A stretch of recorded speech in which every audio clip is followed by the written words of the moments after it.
faz a gente tropeçar, porque ele tinha diante de si os cananeus, mas ele tinha perto de si um dos seus sogros, né, o Aitofel, que tinha palavras maravilhosas e fazia todo mundo ficar contra o rei Davi.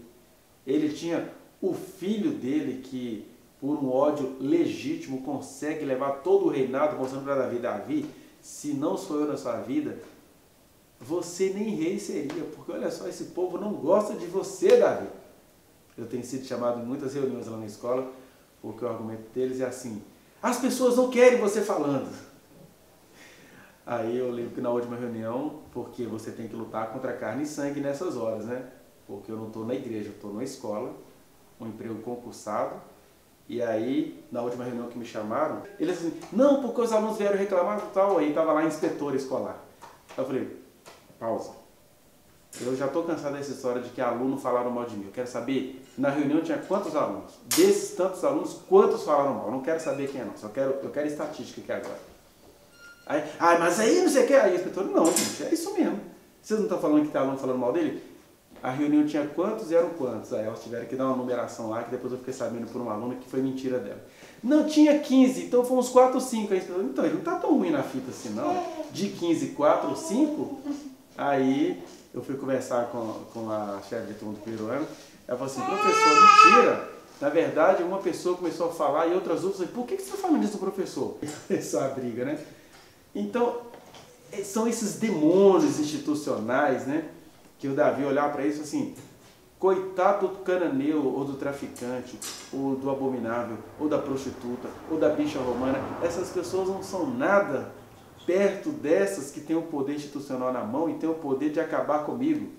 Aí ele evoca a Deus: contende, ó Deus, com esses que contendem comigo, que eles tropecem naquilo que eles estão falando. Aí a gente tem duas leituras, né? A primeira é a leitura contemporânea. Essas coisas é para ser deixada para lá. Isso é Velho Testamento, não tem valor nenhum, porque a gente fica com medo de alguém não entender o que é isso. E nesse sentido, o Velho Testamento tão surrupiado por igrejas famosas nesse país e desprezado por mentes teológicas evoluídas nesse país, você tem aí um tanto de questões, por que não dizer psicológicas, antropológicas, um monte de coisas para você evocar e dizer: a vida é de contextos. Eu não posso normalizar que o Velho Testamento tem que valer para hoje, como não posso normalizar que o Velho Testamento não vale para nada, né? Porque Jesus zombou das autoridades judaicas porque eles usavam o Velho Testamento para uma outra coisa. O que eu tenho que fazer é ser um ser evoluído. O que é um ser evoluído? Eu sirvo ao Deus que estava em Cristo Jesus, e sirvo ao Deus que no Antigo Testamento estava na boca dos profetas, e sirvo ao Deus que no Antigo Testamento estava num homem tão imperfeito, limitado e tão mais fiel do que eu, como o rei Davi. É isso que eu tenho que entender. Quando eu entendo essas coisas, aí eu leio o Salmo 35. E aí você tem algumas questões aí. A primeira questão é essa: nós não temos de lutar contra a carne nem contra o sangue. Mas isso não significa que há certas carnes e sangue que são a personificação dos principados e potestades. Não sei se isso já aconteceu com você, mas eu já recebi palavras assim: olha, não encosta nem na mobília. É lutar contra a carne e sangue. Em Judas fala isso, né? Quanto aos rebeldes que caíram nos dissimuladores, rejeita até a corpo usada pelo corpo, né? Acho que é Judas, versículo 6. Deixa eu ler isso aqui, porque isso é bem Novo Testamento, né? Já que a gente é todo departamentalizado teologicamente. Olha o que diz Judas, versículo 6, se eu não me engano, quando ele fala assim, o Judas é o penúltimo livro da Bíblia, né? Ele vai dizer assim, é mais no finalzinho,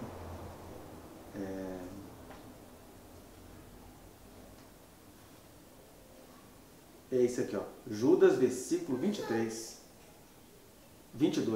E compadecei-vos de alguns que estão na dúvida, salvai-os, arrebatando-os do fogo. Quanto a outros, sede também compassivos em temor, detestando até a roupa contaminada pela carne. Ou seja, é uma outra forma de dizer que principados e potestades podem aparecer até na roupa contaminada pela carne, né? Que não significa que eu vou odiar aquelas pessoas, mas eu vou entender assim: aqui não tem diálogo, aqui não tem reunião, aqui não tem ata, aqui não tem conversa, aqui só tem fuga. Porque o principado e a potestade se manifestou ali. Aí alguém pensa assim, quem é você para discernir se alguma roupa ou carne ou pessoa seja a personificação da malignidade? Essa é que é a grande alegria de ser crente, que os crentes nunca conseguem entender.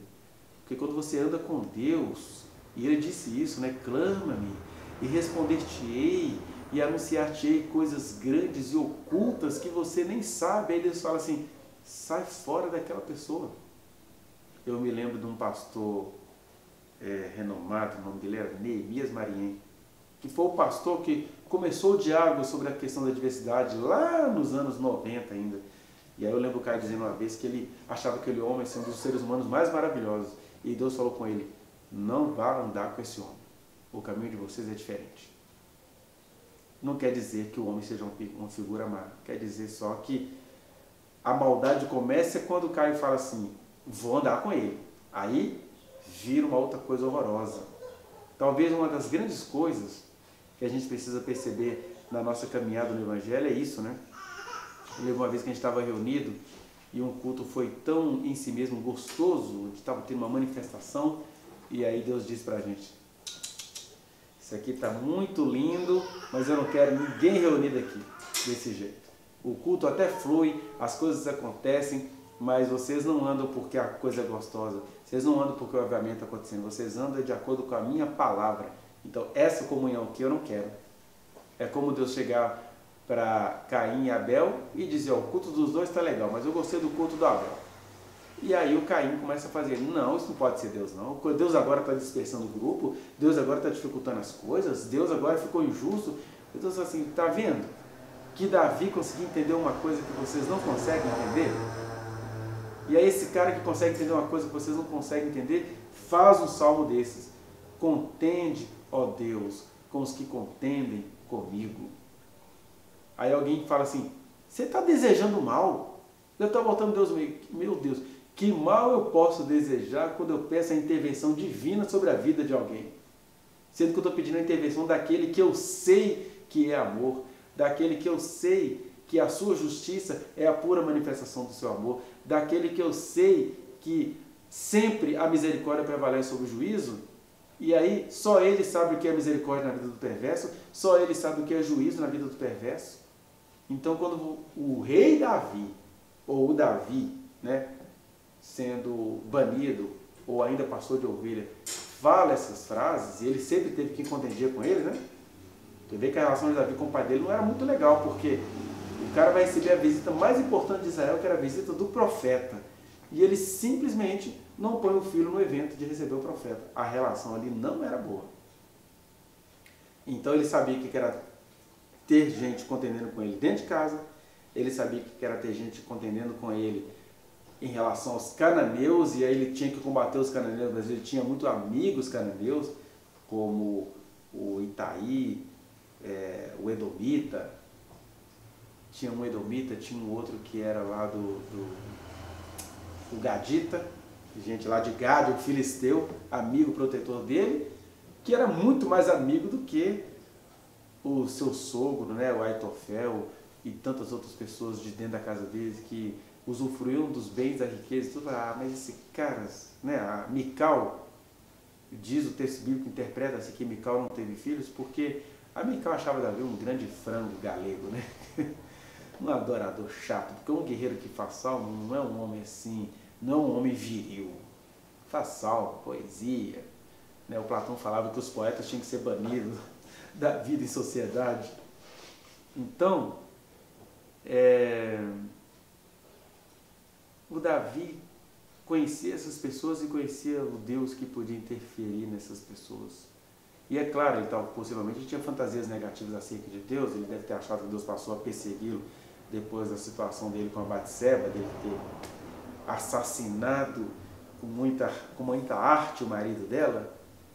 E aí ele sabe o que é o perdão de Deus, e ele sabe o que é o rigor de Deus, ele sabe o que é o amor de Deus, e a gente tem que pegar esse Salmo 35 e falar assim, isso serve para mim? Sim. Isso serve para nós em que sentido? Primeiro é isso, que a nossa luta não é contra a carne nem contra o sangue, mas há certas carnes e sangue com as quais a gente vai ter ou de lutar, Se a carne e sangue vem aqui, eu estou aqui na minha, não quero briga com ninguém, né? Vá no link que está aqui na descrição e acesse a reflexão na íntegra. Não se esqueça de dar o like nesse trechinho de vídeo, compartilhá-lo e se inscrever neste canal, apertar o sininho para você receber as notificações. Muito obrigado.